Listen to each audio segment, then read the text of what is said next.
شروع کرتی ہوں اللہ کے نام سے جو بڑا مہربان اور نہایت رحم والا ہے۔ اور جب ہم نے بنی اسرائیل سے تورات میں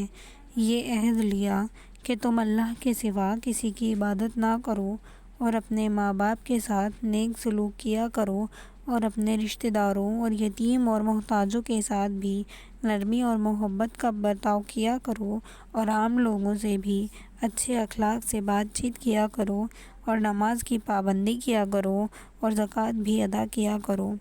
پھر تم اپنے قول و قرار سے پھر گئے، مگر وہ معدود چند ہیں تم میں سے جو اپنے عہد پر قائم رہے، تم تو معمولاً بھی اور عادتاً بھی اقرار کرتے ہو اور پھر ہٹ جاتے ہو۔ اور جب ہم نے تم سے قول و قرار لیا کہ تم آپس میں خون ریزی نہیں کرو گے اور تم ایک دوسرے کو اپنے شہروں سے نہیں نکالو گے، یعنی ترک وطن پر مجبور نہیں کرو گے، پھر تم نے اقرار بھی کر لیا اور تم خود گواہ بھی بنے، پھر تم خود موجود ہی ہو، اپنی آنکھوں کے سامنے قتل و قتال کرتے ہو اور اپنے وطن سے ایک دوسرے کو ترک وطن پر مجبور بھی کرتے ہو، ان اپنوں کے مقابلے میں غیروں کی امداد کرتے ہو گناہ اور ظلم کے ساتھ، اور اگر وہی قیدی ہو کر تمہارے پاس آ جاتے ہیں تو اس کو کچھ دے دلا کر رہا بھی کرا لیتے ہو، حالانکہ تم کو معلوم ہے کہ ترک وطن کرانا بھی تمہارے لیے حرام ہے۔ پھر کیا تم توریت کی بعض احکام کو تو مانتے ہو اور بعض احکام کو نہیں؟ تو ایسے شخص کی کیا سزا ہو جو تم ہی میں سے ایسی حرکت کرتا ہے، سوائے رسوائی کے اس دنیا کی زندگی میں، اور قیامت کے روز سخت عذاب میں ڈالا جائے گا، اور اللہ تمہارے اعمال سے بے خبر نہیں ہے۔ یہ وہ لوگ ہیں کہ انہوں نے دنیا کی زندگی کی لذت و عشرت کو آخرت کے بدلے میں خرید لیا ہے، سو نہ تو ان کی سزا میں کوئی کمی کی جائے گی اور نہ ان کی کوئی مدد کی جائے گی۔ اور ہم نے موسیٰ کو کتاب تورات دی اور اس کے بعد وقفے وقفے سے رسول بھیجتے رہے، اور ہم نے عیسیٰ ابن مریم کو نبوت کی کھلی نشانیاں عطا کیں، اور ہم نے روح القدس کے ذریعے ان کی تائید کی، اور جب کبھی کوئی بھی رسول تمہارے پاس ایسے احکام لے کر آیا جن کو تمہارا دل نہ چاہتا تھا تو تم تکبر کر کے بعضوں کو جھوٹا قرار دیا کرتے اور بعض کو تو بے دھڑک قتل کر ڈالتے تھے۔ اور یہودی بڑے فخر سے کہتے ہیں کہ ہمارے قلوب محفوظ ہیں، بلکہ کفر کے سبب ان پر اللہ کی مار پڑتی رہتی ہے، بہت ہی کم ایمان لاتے ہیں۔ اور جب ان کے پاس ایک ایسی کتاب یعنی قرآن پہنچی جو اللہ کی طرف سے ہے اور تصدیق کرتی ہے اس کتاب کی جو ان کے پاس ہے یعنی تورات، اور اس سے پہلے خود وہ یہ بیان کرتے تھے کافروں سے، پھر جب وہ چیز آ پہنچی جس کو وہ پہچانتے تھے، فوراً پہچاننے سے انکار کر دیا، حالانکہ خوب جانتے تھے، پس اللہ کی مار ہو ایسے کافروں پر۔ یہ بات بہت ہی بری ہے کہ وہ اپنی جانوں کو فروخت کرتے ہیں اس بات پر کہ وہ انکار کرتے ہیں ایسی چیزوں کا جو اللہ نے نازل فرمائیں، محض اس ضد پر کہ اللہ اپنے فضل سے اپنے کسی بندے پر جسے وہ چاہے نازل کر دیتا ہے، سو وہ لوگ غضب پر غضب کے سزاوار ہو گئے، اور ایسے کافروں کو ذلت کی سزا دی جائے گی۔ اور جب کہا جاتا ہے ایمان لاؤ اللہ کی کتابوں پر تو کہتے ہیں ہم تورات پر ایمان لا چکے، باقی سے انکار ہے جبکہ وہ بھی حق ہے اور تصدیق کرتی ہے تورات کی۔ کہہ دیجئے تو پھر اللہ کے رسولوں کو کیوں قتل کرتے تھے اگر تم تورات پر ایمان رکھتے ہو؟ اور موسیٰ علیہ السلام تم لوگوں کے پاس صاف صاف دلیلیں لائے، اس پر بھی تم نے موسیٰ کے طور پر چلے جانے کے بعد غوثالہ کو معبود مان لیا اور تم ستم ڈھا رہے تھے۔ اور جب ہم نے تم سے عہد لیا اور کوہ طور کو تم پر لا کھڑا کیا، جو حکم ہم تم کو دیتے ہیں وہ تم حوصلہ اور پختگی کے ساتھ اختیار کیا کرو اور سن لیا کرو۔ انہوں نے اس وقت تو کہہ دیا کہ ہم نے سن لیا مگر ہم سے عمل نہیں ہوگا، کیونکہ ان کے دل کفر کے سبب گوسالہ ہی میں پھنسے ہوئے تھے۔ آپ کہہ دیجئے کہ وہ اعمال بہت برے ہیں جن کی تعلیم تمہارا ایمان دے رہا ہے، اگر تم حقیقتاً ایمان والے ہو۔ آپ کہہ دیجئے کہ اگر عالم آخرت کا گھر اللہ کے نزدیک محض تمہارے لیے ہے،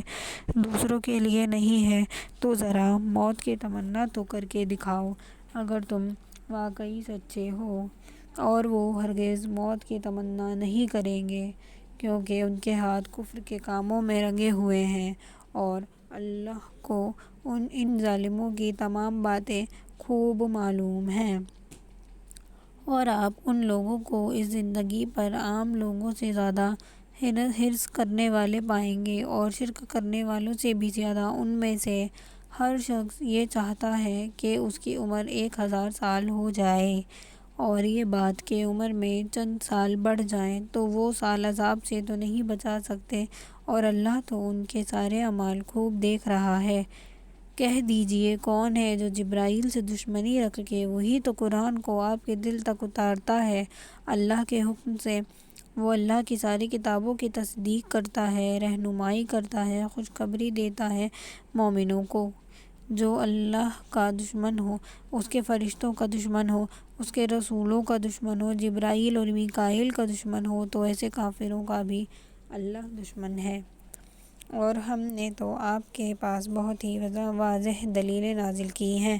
ان کا انکار کوئی نہیں کرتا، مگر وہ ہی انکار کرتے ہیں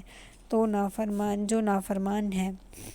یہ حقیقت ہے کہ جب بھی انہوں نے کوئی عہد کیا، کسی نہ کسی فریق نے نظر انداز کر دیا، بلکہ اکثر نے یقین ہی نہیں کیا۔ اور جب اللہ کی طرف سے ان کے پاس ایک رسول پہنچا جو تصدیق کرتا ہے ان کی کتاب توریت کی، تو اہل کتاب ہی میں سے ایک فریق نے اللہ کی کتاب کو نظر انداز کر کے بات سے پشت ڈال دیا، گویا کہ ان کو اس کا علم ہی نہیں ہے۔ ان لوگوں نے ایسی چیز یعنی سحر کا اتباع کیا جس کا تذکرہ سلیمان کے عہد حکومت میں بہت سے شیاطین یعنی خبیث جن کیا کرتے تھے۔ سلیمان اس سحر کو نہیں مانتے تھے، البتہ یعنی یہی شیطان کفر کرتے تھے اور عام آدمیوں کو بھی یہ سحر سکھایا کرتے اور اس سحر کو بھی سکھایا کرتے تھے۔ سحر بابل میں جو 2 فرشتوں ہاروت اور ماروت پر نازل کیا گیا تھا، اور دونوں فرشتے یہ سحر جادو کسی کو بھی نہ سکھاتے تھے جب تک یہ نہ کہہ دیتے تھے کہ ہمارا وجود ہی ایک امتحان ہے، تو تم کافر نہ بن جانا۔ سو لوگ ان دونوں سے یہ سحر سیکھ لیا کرتے تھے جس سے میاں اور بیوی میں فرق پیدا کر دیں، اور یہ ساحر اس کے ذریعے کسی کو بھی کوئی نقصان نہیں پہنچا سکتے تھے مگر اللہ ہی کے حکم سے۔ اور یہ ایسی چیز سیکھ لیتے ہیں جو ان کو نقصان پہنچاتی ہے اور